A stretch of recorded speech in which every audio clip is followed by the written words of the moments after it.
Hello friends, परीक्षा दर्पण में आपका स्वागत है। आज हम चर्चा करेंगे ईपीएफओ के नए नियम 2025 में 5 बड़े बदलावों के बारे में। साथ ही जानेंगे अब न्यूनतम पेंशन क्या होगी।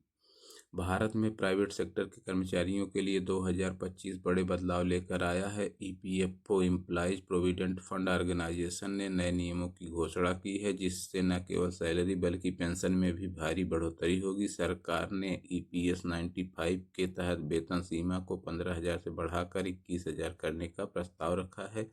इसके साथ ही न्यूनतम पेंशन 1,000 से बढ़ाकर 7,500 करने की मांग चल रही है।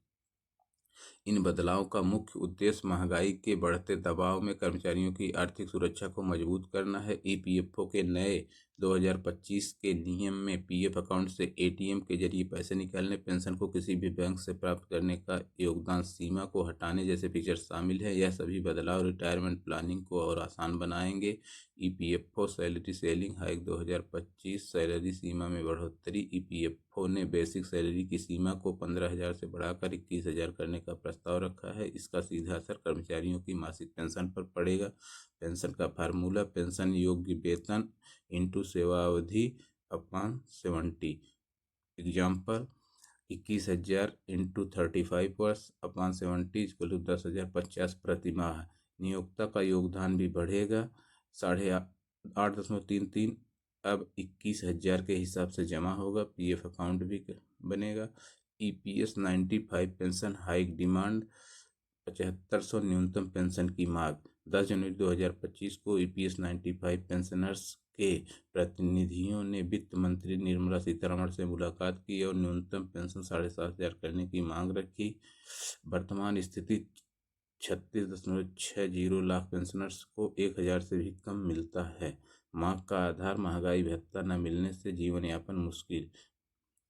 विपक्ष ईपीएफओ न्यू रूल 2025 5 बड़े बदलाव। नंबर 1, एटीएम से पीएफ निकासी। 2025-26 से ईपीएफओ सदस्य एटीएम कार्ड का उपयोग करके अपने पीएफ फंड निकाल सकेंगे। यह सुविधा विशेष रूप से इमरजेंसी केस में उपयोगी होगी।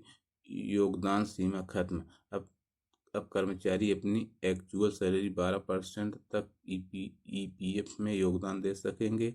नंबर 3, 1 जनवरी 2025 से पेंशन किसी भी बैंक से मिलेगी। पीपीओ ट्रांसफ़र की ज़रूरत नहीं होगी। नंबर 4, ईपीएफओ सदस्य अपने फंड का कुल हिस्सा सीधे शेयर मार्केट में निवेश कर सकेंगे।